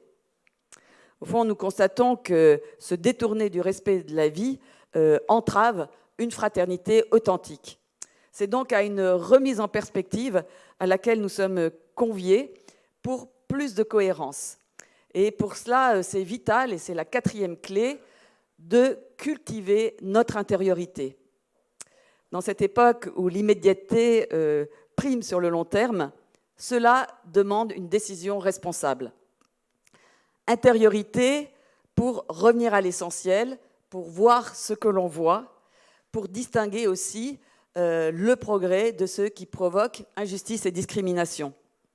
Prendre du temps pour réinterroger les choix personnels, les choix sociaux, les décisions politiques aussi, quitte à remettre en cause nos styles de vie pour accéder à un développement responsable, à la fois personnel mais aussi collectif.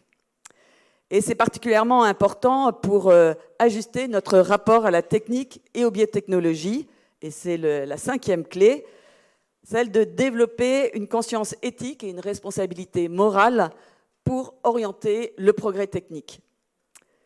Jamais l'humanité n'a eu autant de pouvoir sur elle-même, et rien ne garantit qu'elle s'en serve bien, comme on le constate. Spécialement, la connaissance qui est associée au pouvoir économique crée une emprise sur nos vies et qu'elle peut les conduire souvent à notre insu. Et c'est justement là, précisément, que la liberté humaine peut s'exercer pour justement limiter le pouvoir de la technique et l'orienter. Au fond, c'est un chemin de lâcher-prise auquel on est invité face à la fascination de la technique. Au fond, un consentement responsable aux limites qui sont protectrices de la dignité humaine et aussi ce qui est lié du respect de l'environnement. Poser des limites, ce n'est pas se résigner, hein. C'est au contraire source de créativité, et on l'a vu lors de la première soirée, la valeur de l'interdit de tuer a permis l'émergence de soins appropriés, des soins palliatifs, pour accompagner dans la dignité la vie jusqu'à son terme. Poser des limites, c'est aussi ouvrir d'autres voies qui respectent les humains dans toutes leurs dimensions, comme l'a montré le docteur Lallemand autour de la procréation. Enfin, en considérant les êtres humains comme du matériel biologique, en prenant le risque de les modifier génétiquement, nous courons en fait le risque de modifier, changer la nature humaine elle-même. En fait, la culture a de plus en plus de mal à distinguer ce qui est humain et ce qui ne l'est pas. C'est pourquoi protéger notre humanité est devenu une nécessité urgente. Car on découvre que les enjeux scientifiques et sociaux actuels sont avant tout des enjeux anthropologiques qui nécessitent de défendre toute la richesse de la vie humaine contre un réductionnisme biologique. Et enfin, un sixième clé, et c'est en guise de conclusion, je nous engage à ne pas subir le monde, mais à y prendre sa part résolument. Si je mentionne cette piste, c'est à cause du désenchantement actuel. Nous sommes plongés dans notre monde, et pas dans un autre, avec ses forces et ses faiblesses. Nous en sommes des acteurs, mais plus, nous sommes des passeurs. Des passeurs parce que nous sommes héritiers et transmetteurs, à la fois uniques et irremplaçables, donc à nous de prendre notre part. Prendre sa part en reconnaissant que nous ne sommes pas tout-puissants. La crise écologique actuelle nous le montre. Le développement ne peut se faire au détriment d'une exploitation de l'environnement, des êtres vivants et spécialement des êtres humains. En résumé, nous avons à être des sentinelles d'humanité. Sentinelles d'humanité en ayant l'audace de poser les questions essentielles et puis aussi travailler à les résoudre, chacun à notre place, pour progresser vers un développement intégralement humain. Merci. Merci beaucoup, Caroline Roux. Alors, notre première partie de soirée touche à sa fin. Avant la table ronde et le décrochage de certaines villes pour accueillir leurs témoins locaux, un petit point d'actualité, actualité bioéthique. Vous le savez, en France, le projet de loi bioéthique est en débat. Il est actuellement en discussion au Sénat, et ce jusqu'au 4 février. Et Alliance Vita suit ces débats. Elle en propose aussi un décryptage des propositions, des amendements qui sont votés. Et je vous invite vivement à aller sur notre site alliancevita.org ou sinon à vous abonner à notre newsletter pour pouvoir être informé de toutes nos publications sur ces sujets. Le débat n'est pas terminé sur ce projet de loi puisqu'ensuite il reviendra à l'Assemblée nationale. Vous avez à la fin de votre carnet du participant, à la page 80, une infographie qui vous donne à voir les différentes étapes du débat parlementaire. Ça vous permettra de vous situer dans ce débat. Autre information, nous avons commencé à mettre en ligne un certain nombre d'interventions de ce cycle de formation. Vous pourrez les retrouver dans l'espace médiathèque de notre site universitédelavie.fr. Voilà. N'hésitez pas à les regarder et puis aussi à les faire connaître autour de vous. Enfin, un petit exercice à faire en ligne pendant la semaine. Nous vous proposons de répondre à 2 questions par un seul mot pour chacune de ces questions. Elles vont s'afficher dans quelques instants. On vous propose de réfléchir à cette première question au regard de l'état de notre société. Y a-t-il un domaine qui vous touche particulièrement, mais dans lequel vous n'avez pas osé vous impliquer? Et deuxième question, quel est selon vous le principal frein à votre implication? Voilà, alors ne vous inquiétez pas si vous n'avez pas le temps de les noter, elles vous seront envoyées par email en tout début de semaine. Pour ceux qui nous quittent, je vous souhaite une excellente fin de soirée. Je vous rappelle notre prochain rendez-vous, lundi 3 février, pour le thème « Prendre sa place ». Voilà, nous allons accueillir dans quelques instants les invités de notre table ronde. Cette table ronde, nous avons la joie d'accueillir un Vita Jeune qui nous vient de Bruxelles, Jean, pour l'animer.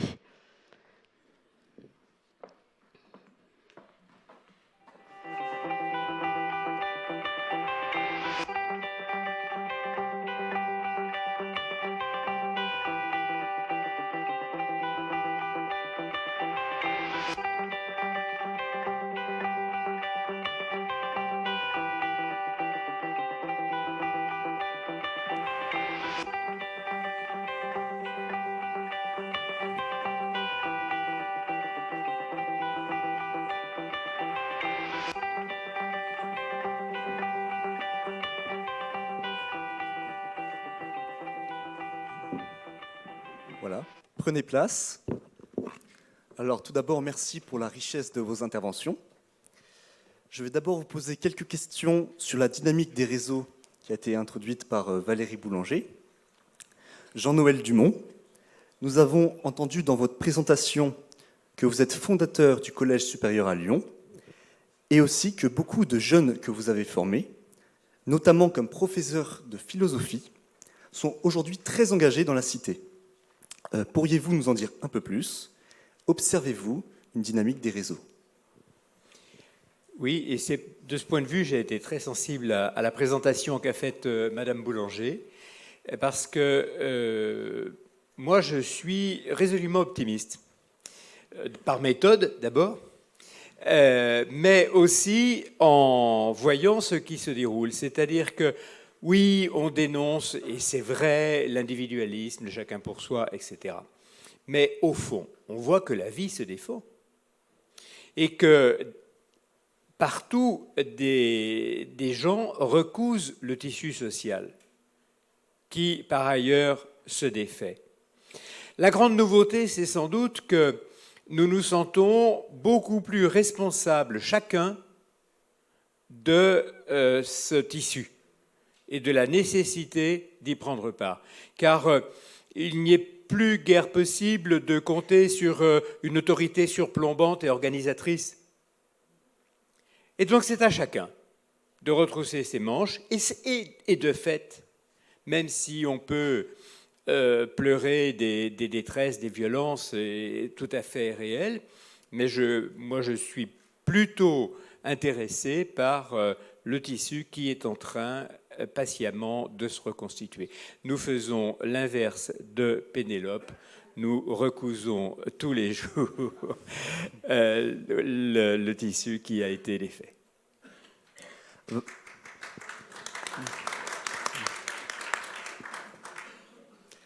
Valérie Boulanger, vous nous avez expliqué qu'il existe une dynamique des réseaux qui est source de progrès.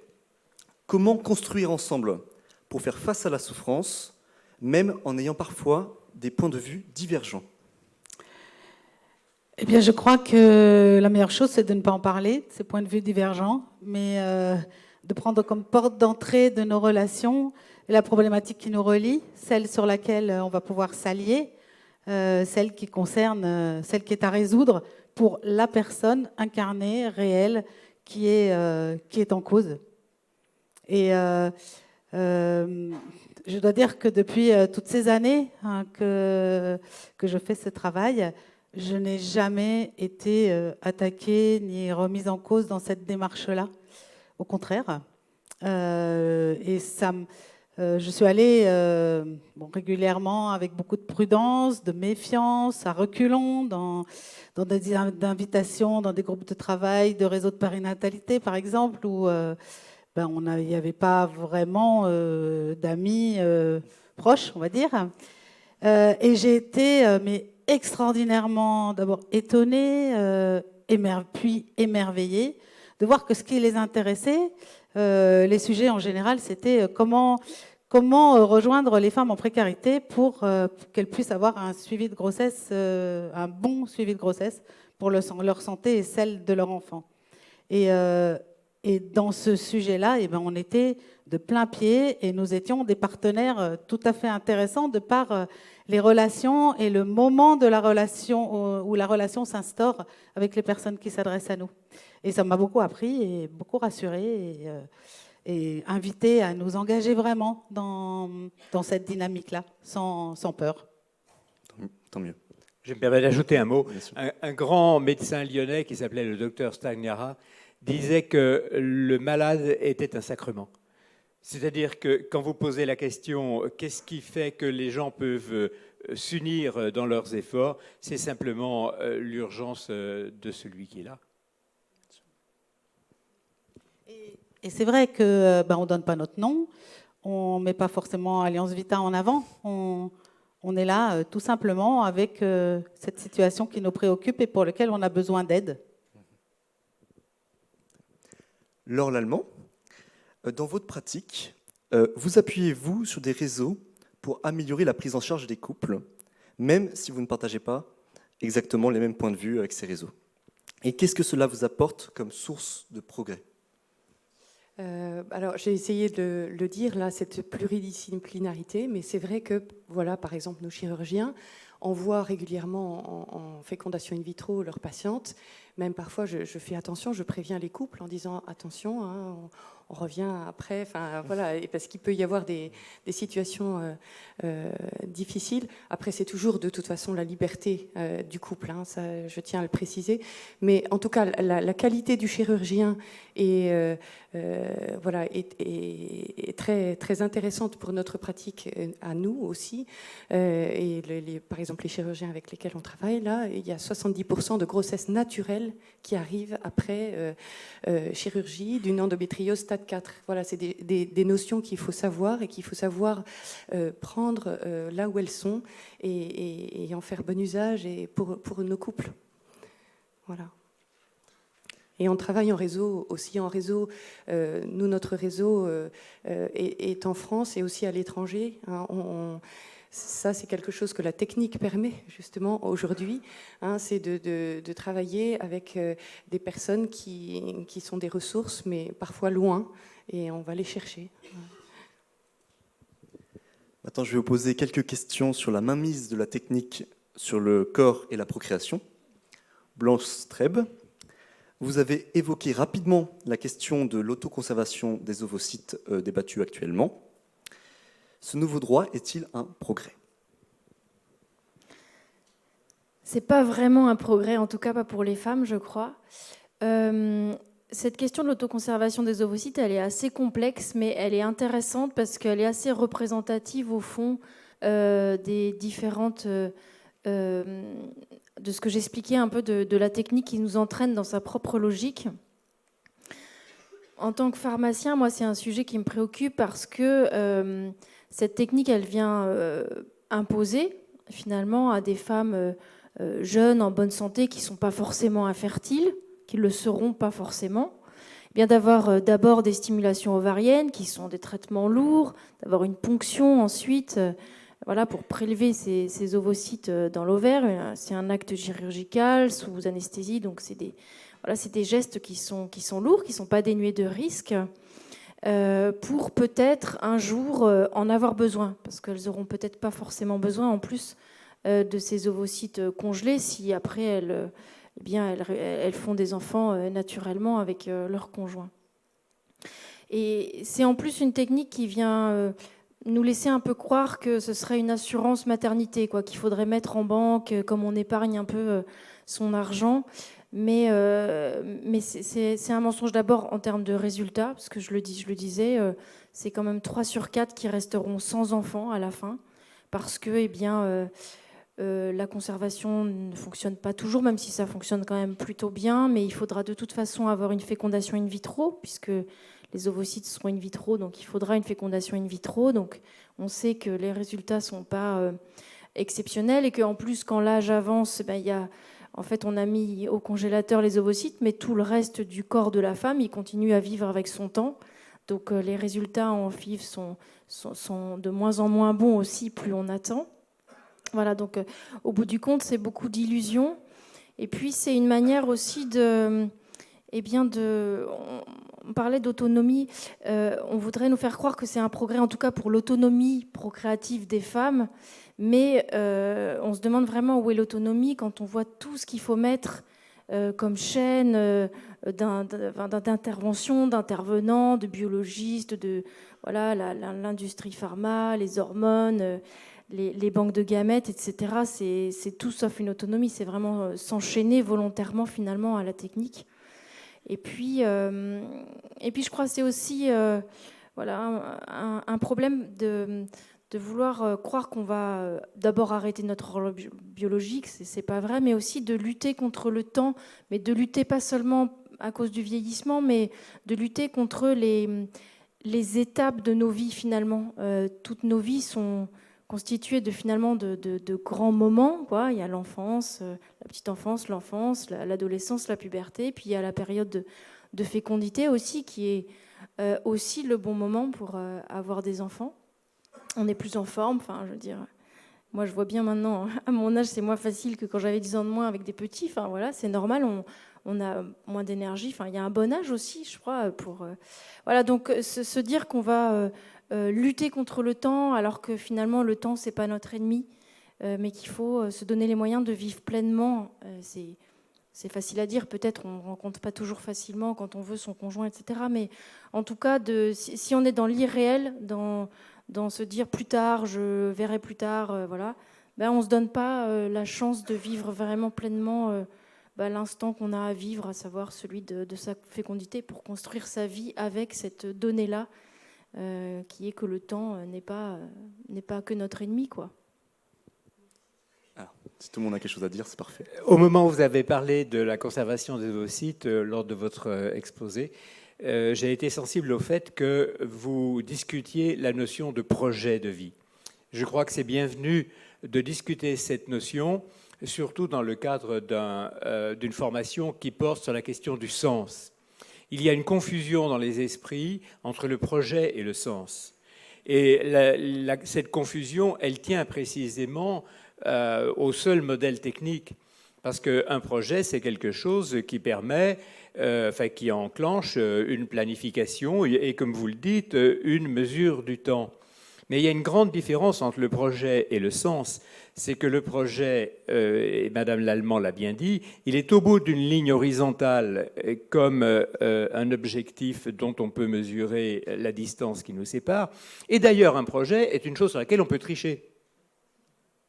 Si pour l'alpiniste, le projet est d'arriver au sommet, si pour l'étudiant, son projet est d'avoir un examen, il peut tricher. Moi, je rappelais tout le temps à mes étudiants que le sens des études n'était pas d'avoir un examen. Et que le sens des études, il se déroule chaque jour. Et donc, je voulais souligner ça en philosophe, excusez-moi, que les deux exposés nous invitaient à bien faire cette distinction entre sens et but. Le sens se vit au présent et ne permet pas de tricher. Le but est à venir et il permet de tricher. Moi, je voulais aussi juste compléter à propos de cette congélation des ovocytes. Ça rejoint la conclusion que je n'ai pas eu le temps de faire. Parce que, en fait, toutes ces questions concernant la procréation, moi, j'avais envie de dire que, quand même, c'est très lié à d'autres domaines, et en particulier le monde du travail. C'est fou ce qu'on entend dans les cabinets de gynécologie concernant le monde du travail. Voilà, la peur au ventre d'avoir à aller voir son chef de service pour lui dire « ça y est, j'ai recommencé, encore un ». Enfin, c'est fou. Et c'est vrai que ce que je voulais dire en conclusion, c'est que là, effectivement, on a une responsabilité collective aussi. Et moi, si demain, un chef de service qui nous entend accueille sa collègue avec bienveillance, et même si ça fout son service à sac, j'estimerais qu'on a gagné quelque chose, de l'ordre de l'accueil de la vie. Et les problématiques sont très liées. Voilà, sont très liées aussi à l'écologie, parce que la chute des spermogrammes en 40 ans, c'est faramineux. Quand on va prendre conscience un petit peu de cette connexion, cette interconnexion des problématiques, je pense que chacun, du coup, comme disait Monsieur Dumont, se sentira responsable et pourra œuvrer pour le bien commun. Et moi, je voudrais rajouter que cette autoconservation des ovocytes, c'est un peu comme la mauvaise réponse à une question qui n'est pas posée au bon endroit. Et c'est assez symptomatique et aussi porteur d'espérance de voir que les mêmes médecins qui réclament à corps et à cri cette autoconservation des ovocytes sont aussi les mêmes qui réclament qu'il y ait une réelle éducation à la fertilité et qui disent que le premier problème de l'infertilité en France, c'est l'âge, aujourd'hui l'âge de la femme en général. Donc je pense qu'il faut travailler à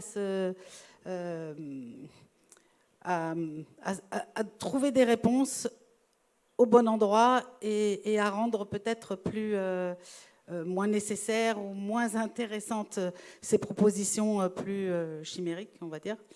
Et il y a aussi un autre sujet où peut-être je peux te rejoindre, Laure, c'est dans le soin qu'on peut prendre des couples dans notre société. Et la problématique de l'autoconservation des ovocytes, c'est aussi de pouvoir répondre à une infertilité sociale de l'absence de partenaire au moment où le désir d'enfant et l'âge butoir va arriver. Mais qu'est-ce qu'on met comme énergie, qu'est-ce qu'on met comme moyen pour soutenir les couples, pour soutenir leur émergence, pour éduquer à cette conjugalité, à ses promesses, à ses devoirs, à ce qu'elle peut engager aussi. Je crois que ça, c'est aussi tout un champ qu'on peut explorer et pour lequel on peut se battre. Et c'est ce qu'il y a de si beau aussi dans ces naprotechnologies, c'est leur approche du couple. Dans les questions de maternité, on voit tellement que la clé, enfin c'est pas la clé, c'est la cause, quoi. Le cœur, ce sont des problématiques de couple éclatées, pas vraiment reconnues, ou par l'un mais pas par l'autre, voilà. Donc il y a vraiment un immense champ à cet endroit-là, qui n'est pas à proprement parler le champ de la défense de la vie, mais qui en est le vrai berceau. Et justement, Valérie Boulanger, est-ce que dans le domaine de la contraception, vous avez vu du changement, observé des progrès dans vos stations d'écoute, entre autres? Alors, je ne dirais pas forcément dans notre écoute, mais on suit bien tout ce qui se passe autour de la contraception et autour de la connaissance que les personnes peuvent avoir du cycle et de la fertilité, ou de l'infertilité aussi. Et c'est vrai que depuis quelques années, depuis cette crise des pilules de 3e et 4e génération, il y a comme des couvercles qui sautent et une redécouverte de ce que peut être le rythme du corps, et en particulier du corps féminin. Et il y a énormément de blogs, de sites, de partages. Enfin, si vous regardez sur Instagram, sur Twitter, sur Facebook, c'est assez extraordinaire et bienfaisant de voir tout ce que ces découvertes peuvent laisser émerger, et même aussi dans ces relations de couple, où justement il y a une autre, peut-être va se découvrir aussi une autre dimension de la sexualité et des relations entre hommes et femmes. Voilà. Du coup, Laure Lallemand, par rapport à l'évolution dans le domaine de la contraception, est-ce que vous avez quelque chose à rajouter avec votre profession? Alors moi, c'est vrai que j'ai peut-être deux choses à rajouter.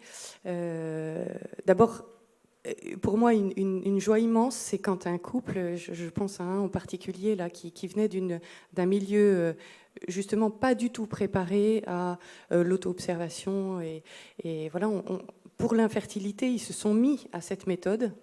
Ils ont découvert leur corps. Vraiment, ils ne savaient pas du tout comment ça marchait, entre guillemets. Elle avait été sous pilule pendant des années, voilà, et puis ils avaient eu un parcours FIV avant, enfin, ça avait été très agressif, et ils ont découvert cette méthode. Et ce qui est une de mes plus grandes joies, c'est de voir l'émerveillement qu'ils avaient, et de dire mais jamais on reviendra en arrière. Ça y est, on a compris. Enfin, vraiment maintenant, si on a cet enfant et de fait ils l'ont aujourd'hui, voilà, on l'utilisera comme méthode de régulation des naissances et non de contraception, de régulation des naissances. Le deuxième point qui me fait penser qu'il y a quand même les choses qui bougent, c'est que j'ai été contactée l'année dernière. Finalement, ce n'est pas moi qui ai communiqué, mais par le Collège des gynécologues de France, il y avait une gynécologue amie qu'il voulait contacter pour parler des méthodes d'auto-observation, parce que c'est un congrès national qui a lieu tous les 2 ans. Et il y a tellement de demandes maintenant auprès des gynécologues qu'ils en sont à dire il faut trouvez-moi quelqu'un capable de nous en parler. Voilà. Donc ça, je pense qu'il y a un petit déplacement qui se fait progressivement du fait de la demande, effectivement. Blanche Streb, vous avez parlé dans votre intervention de cette clé qui consiste à s'émerveiller sur le corps humain. Cette clé-là peut-elle servir sur la réflexion, sur la procréation artificielle ? Probablement, en tout cas, ce qu'on observe, c'est que la technique, elle est en train de nous faire perdre un petit peu l'émerveillement sur la procréation naturelle, parce que de plus en plus, il y a cette mentalité qui se met en place, en tout cas dans les pays où il y a les moyens techniques, évidemment, mais cette mentalité qui se met en place qu'il faudrait absolument en passer par la technique pour faire un enfant, et pour faire un enfant en bonne santé en particulier. Il y a vraiment ce glissement, au fond, vers cette tentation de vouloir en passer par la FIV, le contrôle des embryons, etc.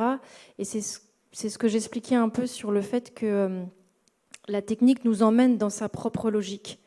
C'est parce qu'aujourd'hui, on a des embryons disponibles lorsqu'on fait des fécondations in vitro qu'on se dit, tiens, et si on les triait pour telle ou telle raison ? Et donc, voilà, il y a ce glissement qui se met de plus en plus en place.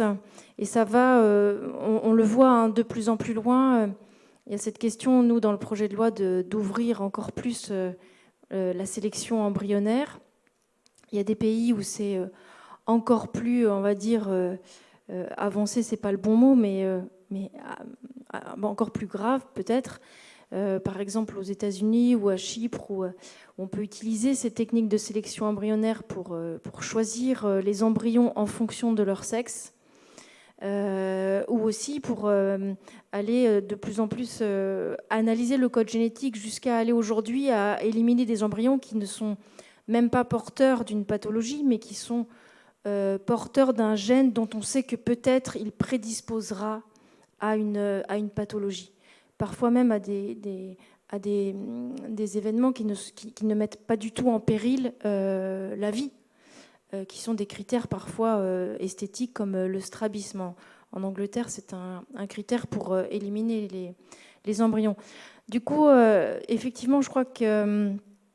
et puis là où ça va aussi de plus en plus loin, c'est dans l'idée aussi de faire aujourd'hui des tests préconceptionnels, c'est-à-dire non plus d'analyser juste l'embryon, mais d'aller aussi analyser le couple qui voudrait rentrer dans un processus de procréation pour vérifier leur potentielle compatibilité avec évidemment toutes les incertitudes que toutes ces techniques donnent, parce que voilà, il n'y aura jamais une bonne recette, une bonne méthode pour être sûr qu'on va avoir un enfant en bonne santé. En tout cas, il y a une fermeture à l'imprévisible qui, je pense, est assez grave. Et je pense qu'on n'en mesure même pas encore complètement ce que ça implique dans les relations interpersonnelles, dans la culture, dans l'esprit des personnes. Cette idée qu'on maîtriserait l'enfant, je crois que ça coupe quelque chose de l'ordre qui est une forme d'égalité devant la naissance qu'auparavant, à l'ancienne, si je puis dire, on avait tous, c'est-à-dire qu'on se recevait pour ce qu'on était, quoi. Et si aujourd'hui certains se savent là parce qu'ils sont passés au travers des mailles du tri, ou parce que peut-être plus tard on aura choisi délibérément à intégrer telle ou telle particularité dans leur génome, ça vient rompre quelque chose de l'ordre de l'égalité. Et je pense dans la relation que ça crée entre le concepteur et le conçu, il y a quelque chose qui se joue. Et je crois vraiment que oui, le retour à l'émerveillement et à l'accueil de l'imprévisible dans la procréation, c'est majeur. Surtout qu'en plus, depuis que l'homme et la femme font des enfants, globalement, ça se passe quand même pas si mal. Alors, du coup, une question que je vais poser à chacun, mais je vais d'abord te la poser à vous. Je vais d'abord la poser à vous, Blanche Streb. Vous avez conclu votre intervention en disant que le réel résiste. Auriez-vous un exemple sur le fait de cette résistance du réel? Après, je la poserai aux autres. Oui. Le réel résiste.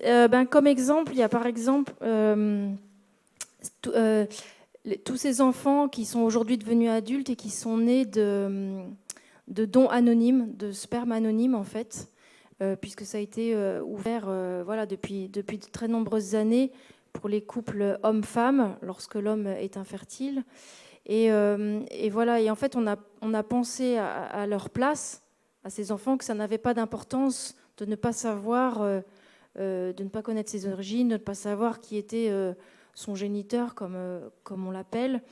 On a pensé à leur place. Et en fait, le réel revient parce que ça nous revient comme un boomerang. Ces personnes sont devenues adultes et elles nous expliquent de manière souvent très poignante à quel point il y a un manque cruel dans leur vie de ne pas savoir qui est leur géniteur, souvent comme ils l'appellent. Ils ne disent pas forcément leur père parce qu'ils ont un père, ils vivent avec leur père, ils l'aiment. Et souvent d'ailleurs, c'est des familles unies et heureuses. Mais malgré tout, cette quête, c'est comme si... J'ai entendu une fille qui disait qu'elle avait l'impression qu'elle marchait que sur une jambe depuis qu'elle était petite parce que ne connaissait pas en fait du tout ses origines. Et il y en a qui sont allés très loin jusqu'à avoir recours à des tests génétiques. Grâce aux immenses banques de données, retrouver leur géniteur. Donc c'est un peu ça, l'idée que le réel finit toujours par revenir après qu'il y ait quand même eu parfois quand même perte et fracas et beaucoup de souffrance. Ça revient tellement qu'aujourd'hui on est en train de réfléchir à changer la loi par rapport à ces dons anonymes. Et au lieu d'en prendre compte, finalement, d'en prendre considération pour cette question de l'ouverture à la PMA pour les femmes sans partenaire masculin, qu'elles soient seules ou en couple de femmes. Et alors que là, ce seront des enfants qui non seulement ne connaîtront pas, n'auront pas d'informations sur leur géniteur, mais n'auront même pas de père du tout. Ce qui finalement, dans la quête des origines, peut-être dans la quête du père, sera encore plus grave. Et finalement, on n'en tient pas compte. Donc, faut-il attendre un nouveau retour du réel? Malheureusement, je le crains. Mais... Laure Lallemand, si vous n'avez pas d'exemple. Le réel résiste, mais il suffit d'avoir un enfant pour le savoir. Et a fortiori quand on en a plusieurs. Car aucun de mes enfants n'a jamais correspondu au projet que j'aurais eu éventuellement. Le réel résiste et il est au fond plus beau que mes projets.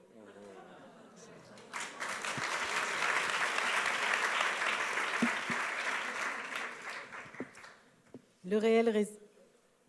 Ça marche, ça ?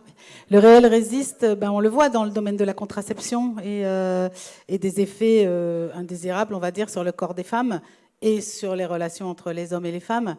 Pendant des années, on n'aurait pas imaginé que ce qui est dit aujourd'hui, que ce qui en est dit aujourd'hui puisse être dit et soit audible et devienne, et se répande de plus en plus. C'est un peu la même chose aussi avec la souffrance que peut représenter l'avortement.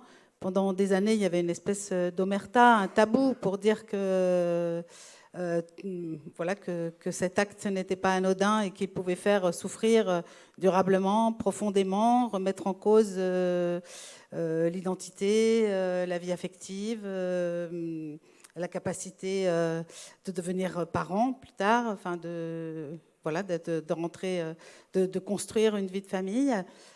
Aujourd'hui aussi, ces voix-là se font entendre. Alors, on n'en prend pas encore complètement toutes les conséquences, mais c'est sur la table. Et je crois qu'on peut être optimiste pour qu'un jour, on s'en serve de toutes ces expériences malheureuses.